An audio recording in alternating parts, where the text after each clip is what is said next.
Alright, so one second, welcome everyone. Last की कई classes हम लोग एसईओ टॉपिक पढ़ रहे हैं और एसईओ टॉपिक में आज की क्लास में हम लोग पढ़ने वाले हैं गूगल एनालिटिक्स के बारे में। एक छोटा टॉपिक है तो ज़्यादा बड़ी क्लास आज की नहीं होगी, 30-40 मिनट्स की होगी। उसके बाद आप सभी लोग प्रैक्टिस करेंगे अलग अलग टास्क जो मैं आपको दूंगा।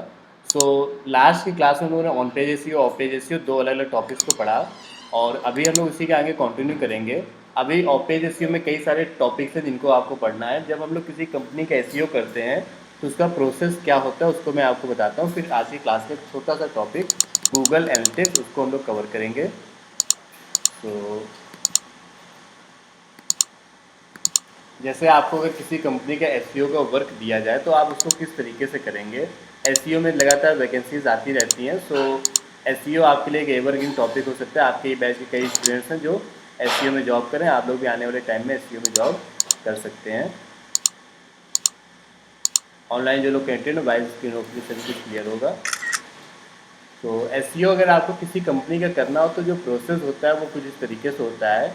सबसे पहले आपको उस कंपनी के कीवर्ड रिसर्च करना होता है। जिस भी कंपनी का आपको एसईओ करना है आप उसके लिए कीवर्ड रिसर्च करते हैं।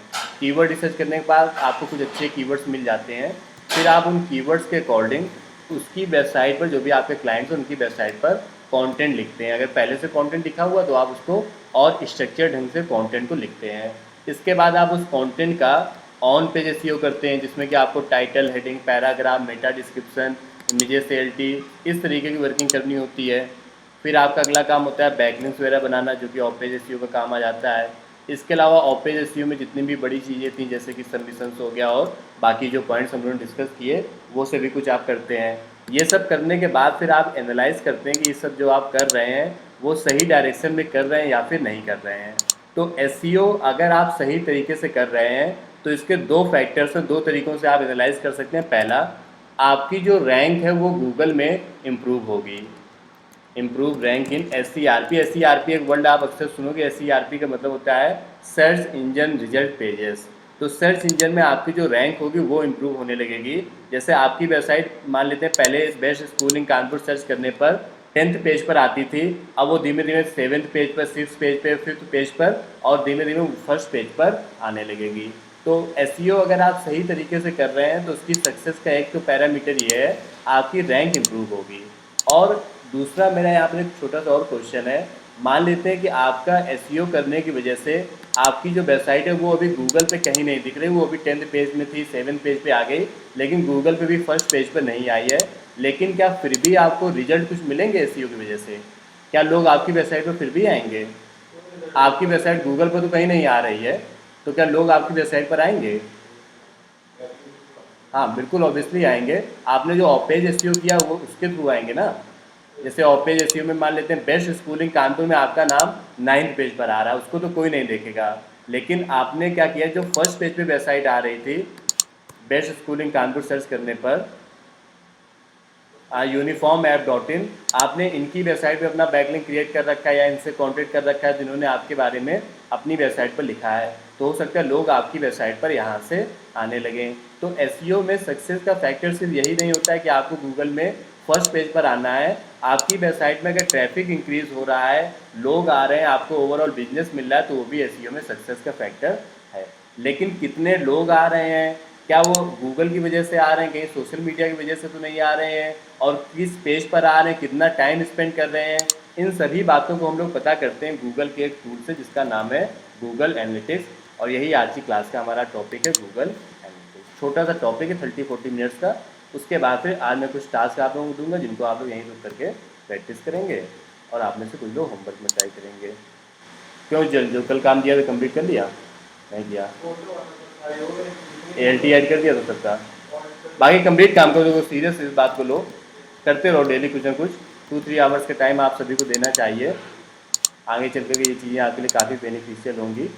सो गूगल एनालिटिक्स आज की क्लास का टॉपिक है जिसमें हम लोग डिस्कस करेंगे कि आपकी वेबसाइट में कितने लोग आते हैं, कहाँ से आते हैं, कितना टाइम स्पेंड करते हैं, वो किस पेज पर जाते हैं और आने के बाद वो वापस आते हैं या नहीं आते हैं। ये सभी बातें हम लोग गूगल एनालिटिक्स नाम के टूल से पता कर सकते हैं।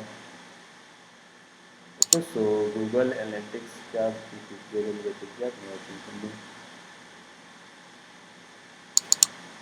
सो तो गूगल का फ्री ऑफ कॉस्ट का ये टूल है, इससे आप कई सारी चीज़ों को अपनी वेबसाइट पे एनालाइज कर सकते हैं। इसकी मोबाइल ऐप भी आती है, गूगल एनालिटिक्स से आप इतनी सारी बातों को पता कर सकते हैं। कैसे यूज़ करना है स्टेप बाय स्टेप हम लोग समझेंगे गूगल एनालिटिक्स का, और उसके अंदर कई सारी मैट्रिसेस होती हैं, रिपोर्ट्स होती हैं, उनका यूज़ करना भी हम लोग अभी डिस्कस करेंगे।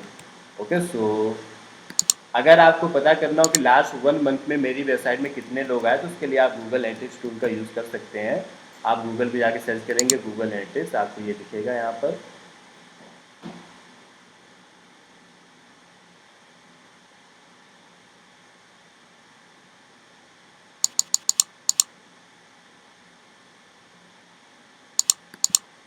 अगर आप बिल्कुल फर्स्ट टाइम आएंगे तो आपको ये स्क्रीन नहीं दिखेगी, ये स्क्रीन तब दिखेगी जब आपका अकाउंट पहले से ही बना होगा। फर्स्ट टाइम आने पर आपको यहाँ पर अपनी न्यू प्रॉपर्टी ऐड करनी पड़ेगी, और न्यू प्रॉपर्टी इस तरीके से ऐड होती है। आप जब बिल्कुल फर्स्ट टाइम आएंगे तो आपको यहाँ पर इस तरीके की स्क्रीन दिखेगी, like this property setup. Property setup कल भी हम लोगों ने किया था गूगल सर्च कंसोल में, सेम वैसे ही आपको यहाँ पर भी करना है। तो आपकी जो वेबसाइट है उसके बारे में यहाँ पर आपको डिटेल्स एंटर करनी है। तो जैसे मान लेते हैं कि मैं गूगल एनालिटिक्स ऐड करने जा रहा हूँ इस वेबसाइट में।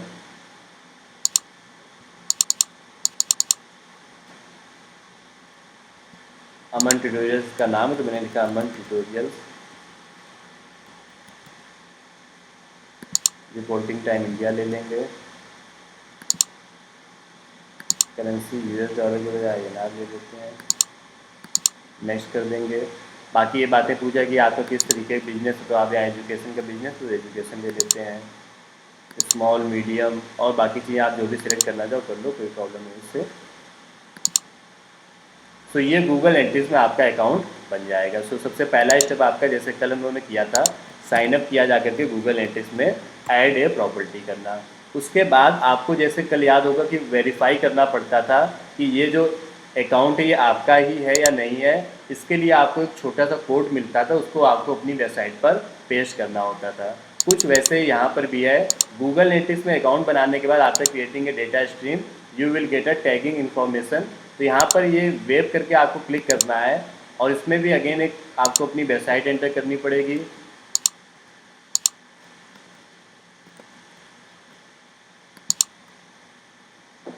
इसका नाम मैं दे देता हूँ अमन ट्यूटोरियल,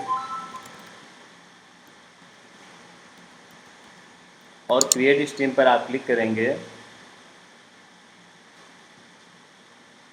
तो यहाँ पर आपका अकाउंट बन जाएगा। लेकिन इस अकाउंट को आपको वेरीफाई करना पड़ेगा।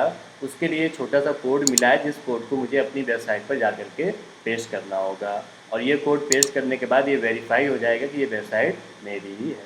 ओके, सो ये कोड कहाँ पर पेस्ट करेंगे इसको समझते हैं। कल मैंने आपको बताया था कि जो कोड आपको कभी मिलेगा गूगल से, कभी मिलेगा फेसबुक से, सिर्फ ये वेरीफाई करने के लिए कि वेबसाइट आपकी है। उसके लिए आपको वर्डप्रेस में प्लगइन की हेल्प लेनी थी। कौन सी प्लगइन थी वो? हाँ, एक इंसर्ट हेडर एंड फुटर नाम की प्लगइन होती है, जिसमें आप जाते हैं और वो कोड वहाँ पर पेस्ट कर देते हैं। उस प्लगइन से ये बात वेरीफाई हो जाती है कि हाँ ये वेबसाइट आपकी ही है। तो यहाँ पर मैं इस कोड को पेस्ट कर दूँगा। लेकिन गूगल एनालिटिक्स के केस में एक छोटी सी प्रॉब्लम ये है, आपको ये जो कोड मिला है इस कोड को अपनी वेबसाइट के सिर्फ एक पेज पर नहीं, आपको सभी पेजेस पर पेस्ट करना होगा, जिससे कि गूगल उसको ट्रैक कर सके। ओके, तो इस कोड को हमें अपनी वेबसाइट के 1 पेज में नहीं, सभी पेज में पेस्ट करना है। इस वजह से हम लोग यहाँ पर इंसर्ट हेडर और फुटर प्लगइन की हेल्प नहीं लेंगे, एक और प्लगइन इंस्टॉल करेंगे। हाँ, उसकी हेल्प से हम इस काम को करेंगे।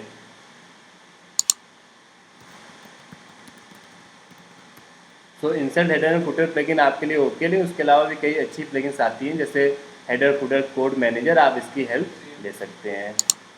HFCM करके प्लगइन है इसका नाम।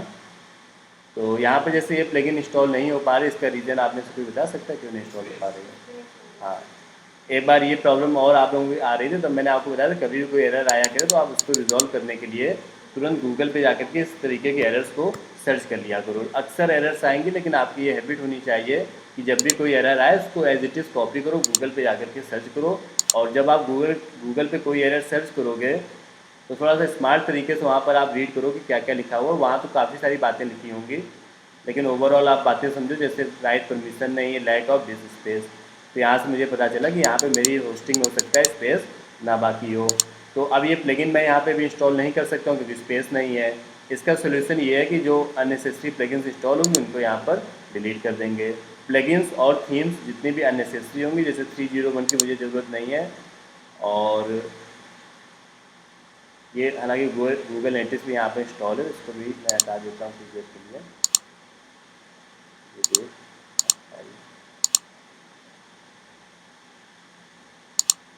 पहले डीएक्टिवेट करना पड़ेगा।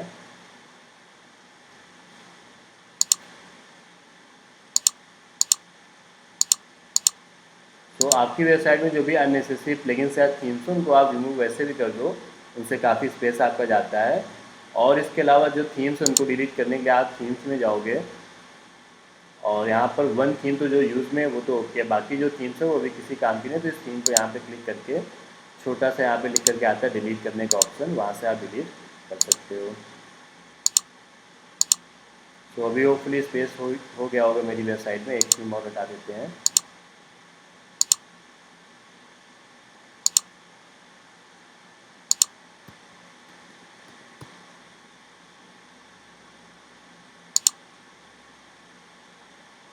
इतना तो हो सकता है अभी भी स्पेस की और कमी हो यहाँ पर,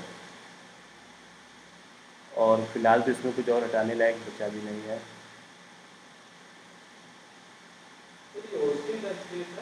होस्टिंग का स्पेस होगा, जो होस्टिंग इन्होंने ली होगी उसमें स्पेस कम होगा, या कई और वेबसाइट भी चल रही होंगी उस होस्टिंग में।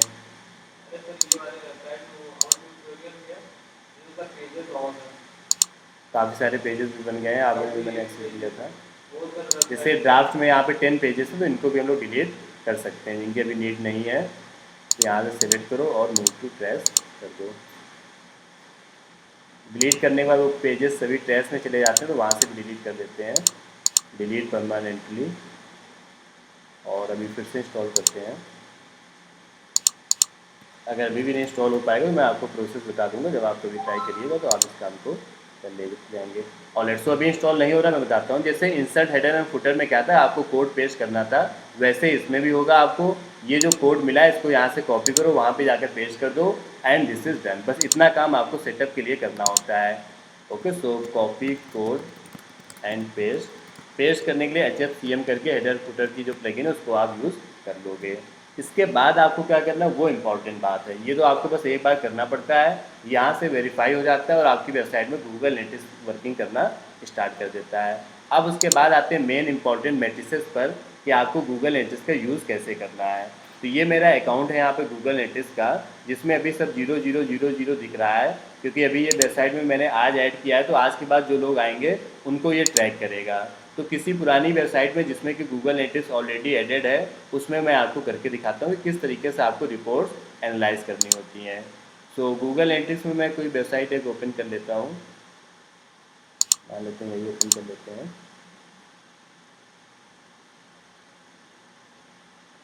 So this is the dashboard of Google analytics, और इसको आपको अच्छे से समझना है, यही इंपॉर्टेंट बात है इस आज की क्लास के टॉपिक में, कि ये गूगल एनालिटिक्स है क्या और इसको आपको यूज़ कैसे करना है। जहाँ कहीं पर आप लोगों को ऑनलाइन जो कनेक्टेड है डाउट कर रही हो तो आप पूछ सकते हैं। क्लास रिकॉर्ड भी हो रही है तो उसका मैं लिंक शेयर आपसे कर दूँगा। सो गूगल एनालिटिक्स में यहाँ पर देखो कई सारी मैट्रिसेस आ रही हैं, साथ में real time, audience acquisition, behaviour, और भी कई सारी मैट्रिसेस आ रहे हैं। एक एक करके इन सभी को डिस्कस करते हैं। सबसे पहली मैट्रिक्स है हमारी रियल टाइम। रियल टाइम जो मैट्रिक्स है ये हमें ये बताती है कि इस समय मेरी वेबसाइट पर कितने लोग हैं। तो अगर आपको कभी पता करना हो किसी पर्टिकुलर टाइम पर कि इस समय मेरी वेबसाइट में कितने लोग हैं, वो कहाँ से आए हुए हैं, वो सारी बातें आपको रियल टाइम में पता चल जाती हैं। जैसे अभी देखो इस वेबसाइट पे 0% शो कर रहा है कि कोई भी पर्सन इस वेबसाइट पर नहीं है। मान लेते हैं इस वेबसाइट को मैं अपने लैपटॉप में दूसरे टैब में ओपन करता हूँ, साथ में मैं फ़ोन में भी ओपन कर लेता हूँ, शताब्दी .com। तो अभी आप देखोगे यहाँ पे 1% शो करने लगा। अभी यहाँ 0 शो कर रहा था, अभी 1% शो कर रहा है कि डेस्कटॉप में किसी ने ओपन कर रखा है, साथ में एक पर्सन ने मोबाइल में भी ओपन कर रखा है। और इवन सिर्फ यही नहीं शो करता, ये भी शो करता है कि जिसने ओपन किया हुआ है उसकी लोकेशन क्या है। रियल टाइम में कई बार लोकेशन एक्यूरेट नहीं बता पाता है, कानपुर या लखनऊ बता देता है।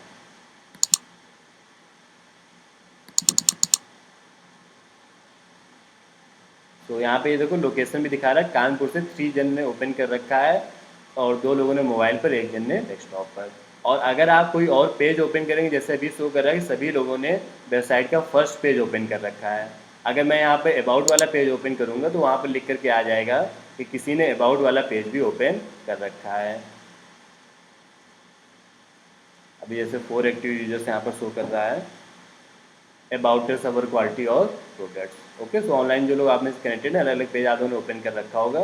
सो रियल टाइम जो मैट्रिक्स है वो आपको क्लियर समझ में आ रही होगी। वो आपको बताएगा नंबर ऑफ यूजर्स, इस समय कितने लोग आपकी वेबसाइट पर हैं, उनकी लोकेशन क्या है, उन्होंने कौन से पेज ओपन कर रखा है, ये सभी डेटा आपको यहाँ से पता चल जाता है। इसका यूज़ हम लोग कई तरीक़ों से करते हैं। जैसे मान लेते हैं कोई बड़ी कंपनी है, उसने क्या किया, 10,000 लोगों को ईमेल ड्रॉप किया।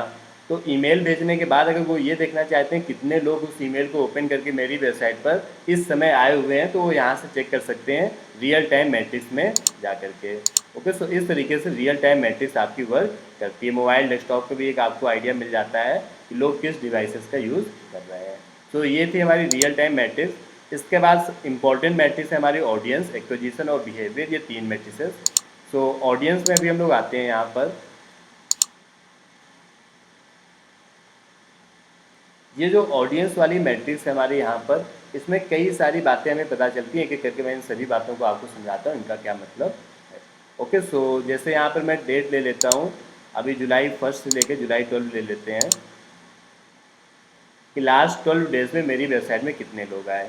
तो यहाँ पर शो हो रहा है यूज़र्स, मतलब 136 लोग मेरी वेबसाइट पर आए। उसमें से 130 लोग न्यू यूजर्स थे जो पहली बार मेरी वेबसाइट पर आए। इसके बाद नेक्स्ट यहाँ पर शो कर रहा है सेशंस। इसका मतलब ये होता है कि कई लोग ऐसे होंगे जो मेरी वेबसाइट पर 2 बार 3 बार आए होंगे। तो कितनी बार लोग टोटल मेरी वेबसाइट पर आए, ये है 156। इसको मैं नोट करके आपको बताता हूँ। तो सेकेंड मैट्रिक्स हमारी यहाँ पर ऑडियंस। ऑडियंस में पहला टैब आ रहा था यूजर्स। यूजर्स का मतलब number of people visited your website, कितने लोग आपकी वेबसाइट पर आए। और उसके नीचे एक दूसरी मैट्रिक्स है सेशंस। इसका मतलब होता है नंबर ऑफ टाइम्स, कितनी बार लोग आपकी वेबसाइट पर आए। जैसे भी क्लास में मान लेते हैं 1 2 3 4 5 6 10 लोग हैं यहाँ पर ऑफलाइन, और आप 10 लोगों ने मेरी वेबसाइट को एक बार मॉर्निंग में ओपन किया और एक बार इवनिंग में ओपन किया। तो यूजर्स तो 10 होंगे, लेकिन सेशंस कितने होंगे, 20। 20 बार आप मेरी वेबसाइट पर आए, इसको हम लोग बोलते हैं सेशंस। तो यूजर्स और सेशंस में ये अंतर है, यूजर्स बताता है कितने लोग आए, सेशंस बताता है वो कितनी बार आए। ओके, सो यूजर्स और सेशंस होपफुली आपको क्लियर हो गया होगा। इसके बाद नेक्स्ट मैट्रिक्स यहाँ पर आती है नंबर ऑफ सेशन पर यूज़र, मतलब एवरेज 1 पर्सन कितनी बार आया। तो 130 लोग 156 टाइम आए, तो 1 पर्सन एवरेज कितनी बार आया, 1.15। ये एवरेज बता रहा है, ऐसा जरूरी नहीं कि हर पर्सन इतनी बार आया हो। कोई हो सकता है 5 बार आया हो, कोई हो सकता है सिर्फ एक ही बार आया हो। Okay, so number of session पर यूज़र मतलब है एवरेज पर्सन कितनी बार मेरी वेबसाइट पर आए। पेज व्यूज़ का मतलब है कि जो लोग आए उन्होंने कितने पेजेस देखे। जैसे मान लेते हैं एक पर्सन मेरी वेबसाइट पर आया, उसने पहला पेज देखा, दूसरा देखा, तीसरा देखा, तो टोटल कितने पेजेस देखे उसने मेरी वेबसाइट पर, इसको हम लोग बोलते हैं नंबर ऑफ पेज व्यूज़। तो नेक्स्ट मैट्रिक्स आप यहाँ पर नोट कर सकते हैं, नंबर ऑफ सेशन पर यूज़र और पेज व्यूज़ का मतलब टोटल कितने पेजेस लोगों ने मेरी वेबसाइट पर आकर के देखे। अगेन एक मैट्रिक्स आ रही पेजेस पर सेशन। ये वही हो गया कि जब भी कोई पर्सन एक बार मेरी वेबसाइट पर आता था तो वो कितने पेजेस देखता है एवरेज। तो यहाँ पर शो कर रहा है पेजेस पर सेशन का मतलब एक बार जब कोई पर्सन आता है तो लगभग वो 1.90 मतलब लगभग 2 पेजेस देखता है। 130 लोग 156 बार मेरी वेबसाइट पर आए और उन्होंने टोटल 296 पेजेस विजिट किए। एवरेज उन्होंने 1.90 पेजेस विजिट किए। एवरेज सेशन ड्यूरेशन का मतलब होता है कि कितना टाइम इन्होंने वहाँ पर स्पेंड किया। तो अराउंड 1 मिनट 39 सेकेंड का टाइम लोगों ने मेरी वेबसाइट पर आकर के स्पेंड किया। ये आपको बताता है एवरेज सेशन ड्यूरेशन। हाँ, लेकिन ये इस तरीके बिजनेस भी है कि लोग आते हैं, इंफॉर्मेशन लेते हैं, चले जाते हैं। Okay, so average session duration बढ़ाया भी जा सकता है, उसके लिए भी कई तरीके होते हैं। जैसे आप अपनी वेबसाइट पर फॉर्म वगैरह लगाते हैं या फिर कुछ उनको ऑफर करते हैं, लीड जनरेशन के लिए कुछ तरीका अपना लेते हैं। सो लास्ट यहाँ पर मैट्रिक्स आती है हमारी बाउंस रेट, BR भी उसको बोलते हैं, बाउंस रेट। बाउंस रेट का मतलब होता है, एक इंटरव्यू में एक स्टूडेंट से यही पूछ लिया गया तो व्हाट इज़ BR, और उसको याद ही नहीं आ रहा था कि BR मतलब बाउंस रेट। तो बाउंस रेट बेसिकली ये होता है कोई पर्सन आपकी वेबसाइट पर आया और उसने कोई दूसरा पेज विजिट नहीं किया, वो आया, थोड़ा सा उसने स्क्रॉल किया और वापस चला गया, बिना किसी इंगेजमेंट के, बिना कहीं पर क्लिक किए, वो एक ही पेज में आकर के अगर वापस चला गया तो उसको हम लोग बोलते हैं बाउंस रेट। या फिर वो बेहद कम टाइम, 2-3 सेकंड का ही टाइम स्पेंड करके चला गया, इसको भी बाउंस रेट बोला जाता है। विदाउट एनी इंगेजमेंट कोई पर्सन आए और आपकी वेबसाइट से चला जाए, इसको बोला जाता है bounce rate. The percentage of single page session in which there was no interaction with the page. A bounce session has a duration of 0 second. तो जो पर्सन काफ़ी कम टाइम स्पेंड करते हैं वेबसाइट पे या कहीं पे क्लिक नहीं करते हैं, उसको बोला जाता है बाउंस रेट। तो लगभग 62% लोग ऐसे थे जो आते हैं और एक ही पेज को विजिट करके चले जाते हैं। ओके, सो ये सभी मैट्रिसेस आपको ऑडियंस टैब में पता चल जाएंगी। इस तरीके की रिपोर्ट्स को आप डाउनलोड भी कर सकते हैं। यहाँ पर देखो ऑप्शन आता है एक्सपोर्ट करने का, तो आप पीडीएफ फॉर्मेट में सेव भी कर सकते हैं। जब आप किसी अच्छी प्रोफेशनल कंपनी में काम करेंगे तो वहाँ पर जो सीनियर हेड होंगे आपके, वो आपसे इस तरीके की रिपोर्ट्स को मांगेंगे भी कि आप हमें बताइए कि लास्ट 3 मंथ्स से आप काम कर रहे हो, क्या इम्प्रूवमेंट हुआ है, 3 मंथ्स की रिपोर्ट आप हमें भेजिए।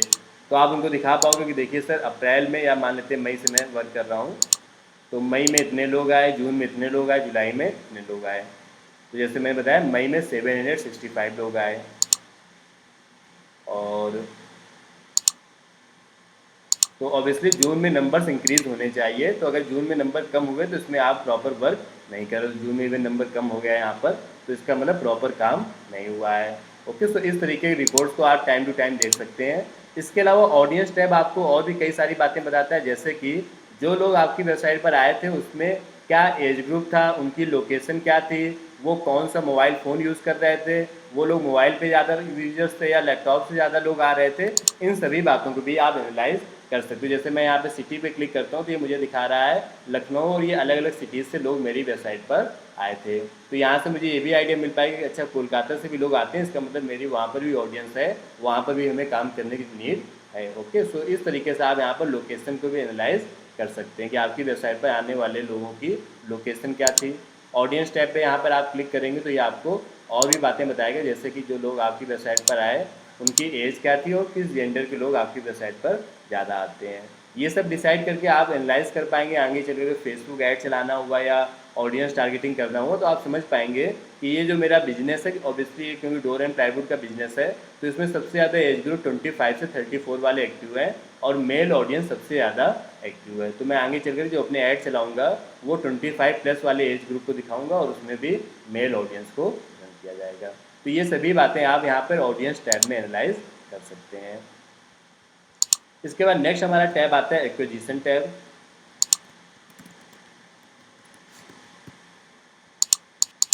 ये जो एक्विजिशन वर्ड है, ये नेम से ही समझ में आ रहा है कि आपको कुछ एक्वायर्ड करना, मतलब कि जो लोग आए हमारी वेबसाइट में उनका ट्रैफिक का सोर्स क्या था, वो कहाँ से आए।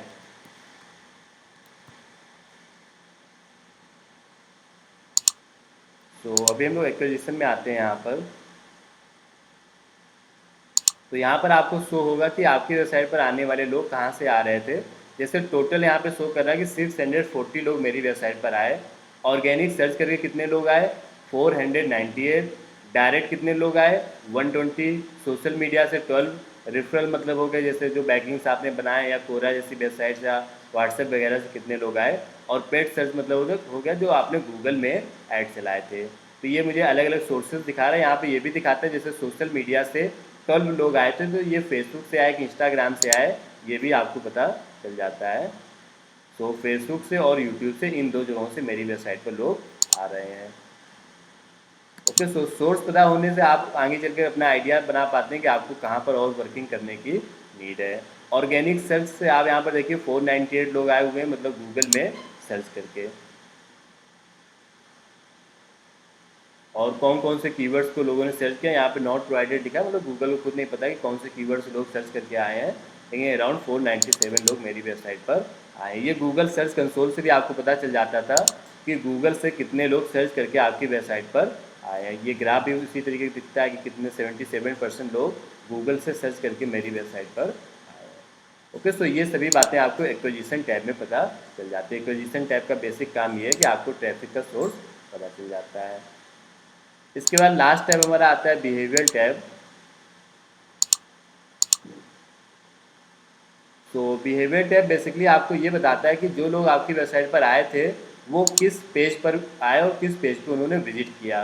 तो जैसे यहाँ पर शो हो रहा है कि जून 1 से लेकर जून 30 के बीच में मेरी वेबसाइट के टोटल 1486 पेजेस को लोगों ने विजिट किया। अब ये 1486 में से कौन कौन से पेजेस को ज़्यादा विजिट किया गया वो आपको यहाँ से पता चल जाएगा। तो ये जो फर्स्ट पेज, ये तो होम पेज है वेबसाइट का, इसको 413 लोगों ने देखा। डोर्स वाले पेज को 188 लोगों ने देखा। ब्लॉग बोर्ड पेज को 136 लोगों ने देखा। तो यहाँ से आपको एक आइडिया मिल जाता है कि अच्छा इतने इतने लोग आपके इस पेज पर आते हैं। तो इससे आपको ये भी आइडिया मिल जाएगा कौन सा प्रोडक्ट आपका ज़्यादा पॉपुलर है। सो बिहेवियर टैब बेसिकली आपके काम में आता है जब आपको एनालाइज करना हो कि कौन से पेजेस आपकी वेबसाइट के ज़्यादा लोग विजिट करते हैं और किस पेज पर ज़्यादा ट्रैफिक आता है। तो ये डिफरेंट डिफरेंट पेजेस हैं जिनको लोगों ने विजिट किया है। बिहेवियर टैब में एक बिहेवियर फ्लो करके भी आता है। यहाँ पर ये आपको बताता है कि किस तरीके से लोग आपकी वेबसाइट पर आते हैं और विजिट करते हैं। जैसे यहाँ पर ये शो कर रहा है कि लोग सबसे पहले इस वाले पेज पर आते हैं जो आपका होम पेज है। इस पेज से लोग फिर ये भी कोई पेज, ये भी होम पेज है हालांकि। उसके बाद लोग डोर्स वाले पेज पे जाते हैं, फिर ब्लॉग बोर्ड वाले पेज पे जाते हैं, फिर डोर्स वाले पेज से वो ड्रॉप हो जाते हैं, मतलब यहाँ से वो बाहर आ जाते हैं। ओके, सो ये मेरी वेबसाइट का एक तरीके से फ्लो है। तो वैसे तो नॉर्मल बिजनेसेस के लिए इस फ्लो से कोई सेंस नहीं बनता है। आगे चल कर जैसे मान लेते हैं कोई ई कॉमर्स कंपनी के लिए आप ये काम कर रहे हो, तो आप वहाँ पे इस बात को एनालाइज कर पाओगे। जैसे आपने ये फ्लो देखा कि जो मोबाइल देखने आता है वो मोबाइल देखने के बाद मोबाइल का कवर भी देखता है, या जो टी शर्ट देख रहा होता है वो जीन्स भी देखता है, कितने लोग जीन्स देखते हैं, इस बात का आपको यहाँ से एक आइडिया मिल जाएगा। तो ओके, सो ये नॉर्मल वेबसाइट्स के लिए तो फ्लो का कोई सेंस नहीं है, लेकिन जो ई कॉमर्स बिजनेसेस होते हैं उनमें आपको एक अच्छा आइडिया मिल पाता है कि इस फ्लो में किस तरीके से लोग विजिट कर रहे हैं। तो आगे चलिए हम लोग ई कॉमर्स वेबसाइट की मार्केटिंग और ई कॉमर्स वेबसाइट डिज़ाइन करना सीखेंगे, तो हम लोग इस बारे में भी डिस्कस करेंगे। सो बिहेवियर टैब बेसिकली आपकी वेबसाइट पे किस पेज पे लोग आते हैं इन सभी बातों को बताता है। उसके अलावा साइट की स्पीड आपकी कैसी है ये भी आइडिया आपको यहाँ पर मिल जाता है। हालांकि इसके लिए गूगल के दूसरे टूल्स भी आते हैं, जैसे पेज का लोड का टाइम 4.44 सेकेंड है, यहाँ से आपको ये आइडिया मिल जाता है। रीडायरेक्शन मतलब होता है कि एक पेज से दूसरे पेज में जाने में कितना टाइम आपकी वेबसाइट में लग रहा है। ओके, सो सफारी और क्रोम ब्राउज़र में किसमें ज़्यादा टाइम लग रहा है ये भी आपको आइडिया यहाँ पर मिल जाता है।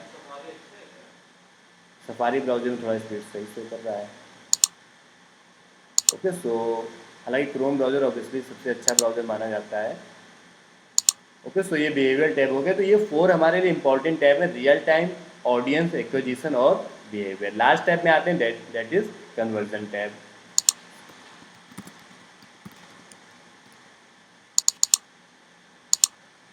तो ये जो कन्वर्जन टैब होता है आपका, कन्वर्जन वर्ड का मतलब पता है किसी को क्या होता है डिजिटल मार्केटिंग में? हाँ, जो भी हमारा अल्टीमेट ऑब्जेक्टिव है मार्केटिंग का, अगर वो फुलफिल हो रहा है तो उसको हम लोग बोलते हैं कन्वर्जन। ओके, सो कन्वर्जन में आप जैसे यहाँ पे लोग डिस्कस करेंगे, वैसे तो हर कंपनी का अल्टीमेट ऑब्जेक्टिव सेल्स होना होता है, लेकिन डिजिटल मार्केटिंग में आपके कई अलग अलग तरीके के कन्वर्जन्स होते हैं। फॉर एग्जांपल, कोई कंपनी है जो एक ऐप बनाती है, तो उसके लिए कन्वर्जन का मतलब है अगर लोग उसकी ऐप को इंस्टॉल कर रहे हैं। वहीं पर जैसे मान लेते हैं डोर्स एंड प्लाईवुड की कंपनी है, तो इस कंपनी के लिए कन्वर्जन का मतलब ये नहीं कि इनके अगर डोर्स सेल हो जाए, क्योंकि सेल तो लोग ऑफलाइन करेंगे आकर के। इनके लिए कन्वर्जन का मतलब ये है कि लोग इनकी वेबसाइट पर आएँ और फॉर्म को फिल करें। यहाँ पर एक फॉर्म लगा होगा, ये वाला फॉर्म, तो अगर ये फॉर्म फिल कर रहे हैं तो ये इनके लिए कन्वर्जन का मतलब होता है। जैसे आगे चल के भी आप जब गूगल एड्स सीखेंगे तो उसमें क्या होता है कि हम लोग लैंडिंग पेज बनाते हैं। जैसे मान लेते हैं मैंने सर्च किया बाई फ्लैट्स इन नोएडा,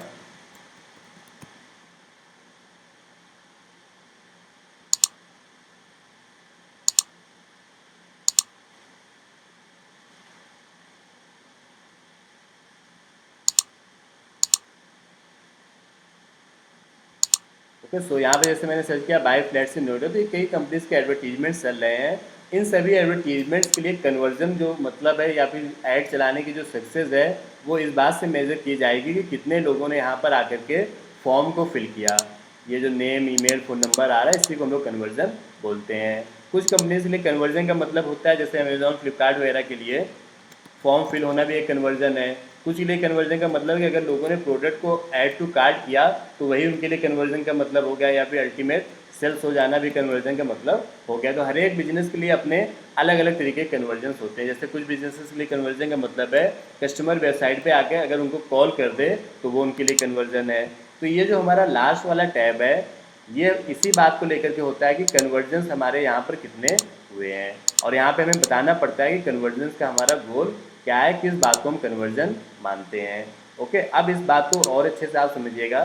जैसे गूगल के थ्रू जो लोग आते हैं हमारी वेबसाइट पे उनमें से कितने लोगों ने फॉर्म को फिल किया, या ई कॉमर्स वेबसाइट है तो कितने लोगों ने प्रोडक्ट्स को बाई किया, उस चीज़ को भी हम लोग यहाँ पर सेटअप कर सकते हैं। तो गोल्स हो गया आपके नॉर्मल बिजनेसेस के लिए, और ई कॉमर्स हो गया आपका ई कॉमर्स कंपनीज के लिए। मल्टी चैनल फनल हो गया अगर आप दोनों चीज़ों के ही कन्वर्जन मेजर करना चाहते हो।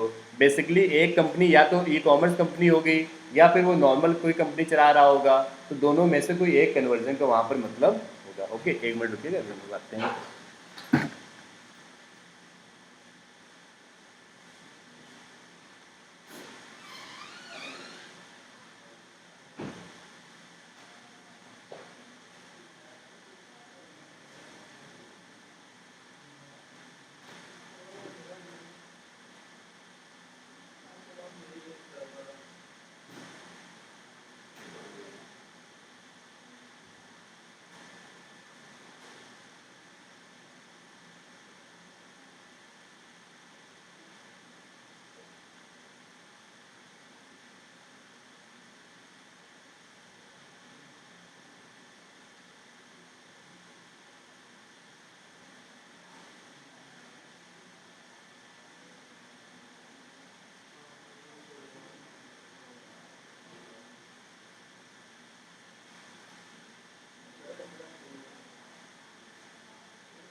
ऑलराइट, तो टॉपिक पे भी हम लोग वापस से आते हैं।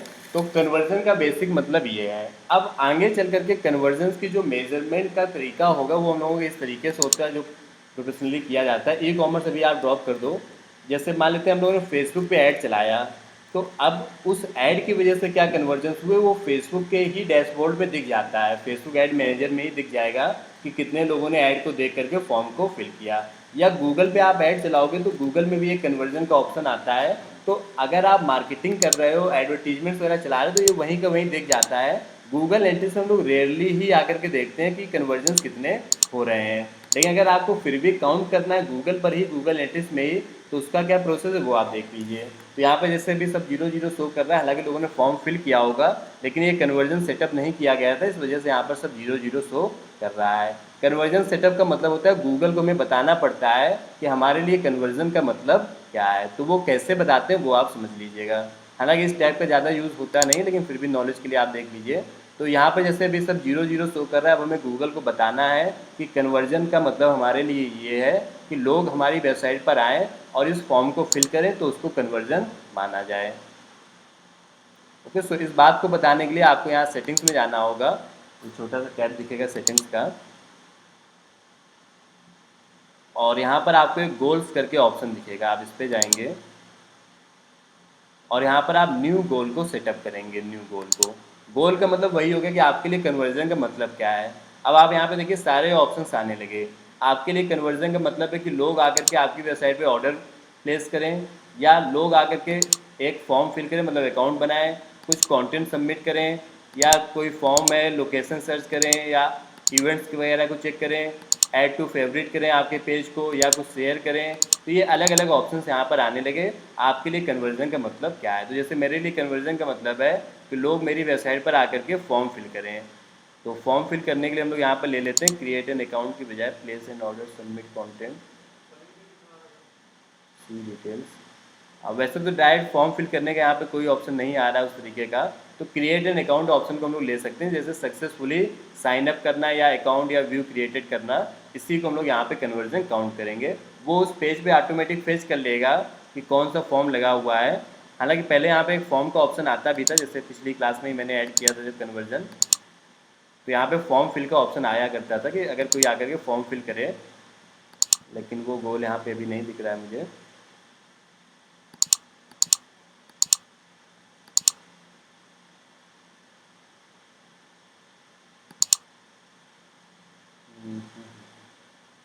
तो यहाँ पर अभी हम लोग यही ले लेते हैं क्रिएट एन अकाउंट का ही, वो फेच कर लेता है कि उस पेज पर कौन सा फॉर्म आपका है और उस फॉर्म को ही फिल करने के लिए वो आपको वहाँ पर सेट कर लेगा। कंटिन्यू। और यहाँ पर आपको यूआरएल दे देना है कि किस पेज की आप बात कर रहे हो जहाँ पर आपका फॉर्म लगा हुआ है। तो जैसे मान लेते हैं मेरी जो वेबसाइट है, इसको आप थोड़ा गौर से देखिएगा, ये मेरी वेबसाइट है, इस वेबसाइट के इस पेज पे फॉर्म लगा हुआ है। जब भी कोई फॉर्म फिल करता है, जैसे मैंने ये फॉर्म फिल किया, यहाँ पर सबमिट किया, तो ऊपर साइड देखो एक ये सक्सेस करके लिख करके आ जाता है, ये आ गया यहाँ पर। इस यूआरएल को आप कॉपी करेंगे, ये जो सक्सेस लिख करके आया इस यूआरएल को आप कॉपी करेंगे और यहाँ पे गोल पे जा करके सेट कर देंगे इस जगह पर। तो अब क्या होगा, यहाँ पर देखो लिखा भी है कि फॉर्म फिल करने के बाद जो पेज आता है, जैसे thank U dot HTML type का जो पेज आता है, उसको आपको यहाँ पर बता देना है। तो अब जब भी ये वाला पेज मेरी वेबसाइट में ओपन हुआ करेगा, मतलब जब भी कोई फॉर्म फिल करेगा तभी ये वाला पेज ओपन होता है, तो वो ऑटोमेटिक गूगल ट्रैक कर लेगा और मुझे यहाँ पे बता देगा कि हाँ इस पेज पे इतने लोगों ने फॉर्म को फिल किया है। ओके, तो इसी चीज़ को हम लोग बोलते हैं गोल्स को मेज़र करना। गोल्स मेज़र करने का ऑप्शन आपका कहाँ पर आता है, सेटिंग्स में आप जाओगे और यहाँ पे गोल्स करके एक ऑप्शन आएगा, उससे आप ये काम मेज़र कर सकते हो। ओके, तो ये तरीका है गोल्स को मेज़र करने का। तो ये जो गोल्स वाली बात मैंने आपको बताई वो कन्वर्जेंस टैब में आपको मिल जाएगी, सेटिंग्स में जाकर के आप गोल सेटअप कर सकते हो। हालांकि इस चीज़ को हम लोग काफ़ी कम यूज़ करते हैं, क्योंकि अगर हम लोग फेसबुक या गूगल पे ऐड चला रहे हैं तो वहीं का वहीं कन्वर्जेंस ट्रैक हो जाता है, तो वहीं से ही हम लोग देख लेते हैं कि ऐड चलाने की वजह से क्या रिस्पॉन्स आया। लेकिन फिर भी अगर हम लोग ट्रैक करना चाहते हैं तो यहाँ पे हमें गोल्स को सेटअप करना होगा। और अब बात करते हैं ई कॉमर्स वेबसाइट की। तो यहाँ पर अगर आपकी ई कॉमर्स वेबसाइट हो तो ये ऑटोमेटिक फेच कर लेता है। जैसे अभी हम लोग ओवरव्यू पे जाएंगे, तो क्योंकि ये वेबसाइट ई कॉमर्स नहीं है तो यहाँ पे शो कर रहा है कि अभी आपकी वेबसाइट में सेटअप नहीं हो पाएगा। अगर ई कॉमर्स वेबसाइट होता तो ये ट्रैकिंग ऑटोमेटिक शुरू कर देता, फिर वो प्रोडक्ट्स वाइज हमें बताने लगता है कि किस प्रोडक्ट में कितने लोग विजिट कर रहे हैं, कितने लोग ऐड टू कार्ट कर रहे हैं और फाइनली कन्वर्ट कितने लोग हो रहे हैं। ओके, सो ई कॉमर्स वेबसाइट में इस तरीके से हमें बात यहाँ पर पता चल जाती है। मल्टी चैनल फनल्स का मतलब होता है जैसे ये दोनों चीज़ें हमें ट्रैक करनी, जैसे पेटीएम वेबसाइट है तो वो मोबाइल में ऐप इंस्टॉल भी ट्रैक करना चाहते हैं, साथ में उस ऐप को ओपन करके कितने लोगों ने प्रोडक्ट्स को बाई किया या परचेस किया, इस तरीके की ट्रैकिंग करना चाहते हैं, तो वो सभी आ जाते हैं हमारे मल्टी चैनल फनल्स में। ओके, तो इस तरीके से ये ट्रैकिंग होती है। ई कॉमर्स की ट्रैकिंग भी मैं किसी एक ई कॉमर्स वेबसाइट में आपको दिखाऊंगा कि वहाँ पर किस तरीके से ट्रैकिंग शो होने लगता है। बाकी सारे ऑप्शंस आपके एज इट इज़ रहते हैं। तो इस तरीके से गूगल एनालिटिक्स में आपको वर्किंग करना है। ये बेसिक ऑप्शंस को आप यहाँ पर समझ गए होंगे। अगर गूगल एनालिटिक्स का आपको किसी को एक्सेस देना हो तो वो भी आप एक्सेस दे सकते हैं, जैसे कल हम लोगों ने एक्सेस दिया था। तो मान लेते हैं आपके साथ कई सारे और भी लोग हैं जो एसईओ में काम कर रहे हैं, वो भी ट्रैक करना चाहते हैं क्या चल रहा है क्या नहीं चल रहा है, तो एडमिन में जाकर के आप यहाँ पर प्रॉपर्टी एक्सेस मैनेजमेंट में उनको एक्सेस दे सकते हैं। यहाँ पर जैसे कई सारे लोगों को मैंने एक्सेस दिया हुआ, तो इस तरीके से एक्सेस यहाँ पर दे सकते हैं। Got it. इसके अलावा एक चीज़ और आप देखेंगे, जैसे गूगल एनालिटिक्स का ये जो डैशबोर्ड आपको दिख रहा है यहाँ पर, ये डैशबोर्ड थोड़ा सा चेंज भी हो चुका है। अभी ये डैशबोर्ड यहाँ पे इस तरीके का दिखता है, कभी कभी नहीं दिखता है। जो लेटेस्ट डैशबोर्ड है वो इस तरीके का दिखता है। जैसे अभी ये वाली वेबसाइट मैंने ऐड की थी, तो डैशबोर्ड का लुक बस चेंज हुआ है, बाकी चीज़ें हमारी वही है। तो अब यहाँ पर आप देखोगे गूगल एनालिटिक्स का जो डैशबोर्ड एक टैगिंग के लिए बोला, मतलब वही कोड कॉपी पेस्ट करने के लिए, तो वहाँ पर ये डैशबोर्ड कुछ इस तरीके का दिख रहा है। तो इन ऑप्शंस को भी मैं आपको एक एक करके बता देता हूँ। जो ऑप्शंस वहाँ पर रियल टाइम ऑडियंस और एक्विजिशंस के ऑप्शंस आ रहे हैं तो वो यहाँ पर भी आते हैं, लेकिन ये रिपोर्ट्स वाले कॉलम के अंदर आते हैं। यहाँ पर भी देखो रियल टाइम का आ रहा है, एक्विजिशन का आ रहा है, एंगेजमेंट का आ रहा है। एक टैब और ऐड हुआ है मोनेटाइजेशन का। अगर आपकी वेबसाइट गूगल एडसेंस से अप्रूव्ड है, गूगल एडसेंस क्या होता है, जिससे आपकी वेबसाइट पर एडवर्टीजमेंट्स आते हैं और आपकी अर्निंग होती है। अगर आप अपनी वेबसाइट से अर्निंग करना चाहें तो आप गूगल एडसेंस से कर सकते हैं, earn money from website monetization. तो गूगल एडसेंस और गूगल एनालिटिक्स, तो वहाँ पे क्या अर्निंग हो रही है वो आपको यहाँ पर शो करने लगता है कि आज आपकी वेबसाइट में ये अर्निंग हुई। साथ में अगर आपकी वेबसाइट ई कॉमर्स है तो वो भी अर्निंग आपको यहाँ पर शो करने लगेगा। ऐड की अर्निंग और ई कॉमर्स वेबसाइट में जो आपकी अर्निंग हुई वो आपको यहाँ पर मोनेटाइजेशन टैब में शो करने लगता है। बाकी सारी चीज़ें वही हैं। टेक का मतलब है कि किस तरीके के डिवाइसेस से लोग आए, कितना उन्होंने टाइम स्पेंड किया, किस ऑपरेटिंग सिस्टम का यूज़ कर रहे थे। डेमोग्राफिक्स का मतलब है उनकी एज क्या थी, जेंडर क्या था, ये सारी बातें। ओके, सो ये जो टैब है यहाँ पर थोड़ा सा चेंज हुआ है, इस तरीके से यहाँ पर शो करने लगा है। एक टैब और यहाँ पर आता है एडवर्टाइजिंग का। एसईओ में लगातार गूगल के जो रैंकिंग फैक्टर्स हो वो चेंज होते रहते हैं। तो अभी कुछ टाइम पहले जैसे एसईओ में एक लेटेस्ट एल्गोरिथम आई थी गूगल की, जिसमें उन वेबसाइट्स को ज़्यादा प्रेफरेंस मिल रही थी जो एडवर्टाइजिंग साइट्स होती हैं या फिर अफिलिएट साइट्स होती हैं। मतलब जिन वेबसाइट्स पर कोई प्रोडक्ट्स होते हैं या फिर जिन वेबसाइट्स में ऐड चल रहे होते हैं, उन वेबसाइट्स को ज़्यादा गूगल प्रेफरेंस देता है। यहाँ पर कोई अलग बातें आ रही हैं। सो यहाँ पर जैसे आपकी वेबसाइट पे जो एडवर्टीजमेंट्स हैं जो गूगल एडसेंस के थ्रू हैं, उनको आप यहीं से मैनेज कर सकते हैं। तो ये जो टैब्स हैं ये पहले नहीं हुआ करते थे, अभी गूगल ने नए ऐड कर दिए हैं। हालांकि मेन टैब आपका अभी भी रिपोर्ट्स वाला ही है, जिसका आप यहाँ से यूज़ करेंगे, इन सभी मैट्रिसेस को यूज़ करेंगे। तो ये टैब उसमें स्विच भी हो जाता है, यहाँ पर कहीं पर ऑप्शन भी आता है कि आप ओल्ड वाले प्रीव्यू में स्विच कर सकते हो। हालांकि आपको स्विच करने की नीड नहीं है।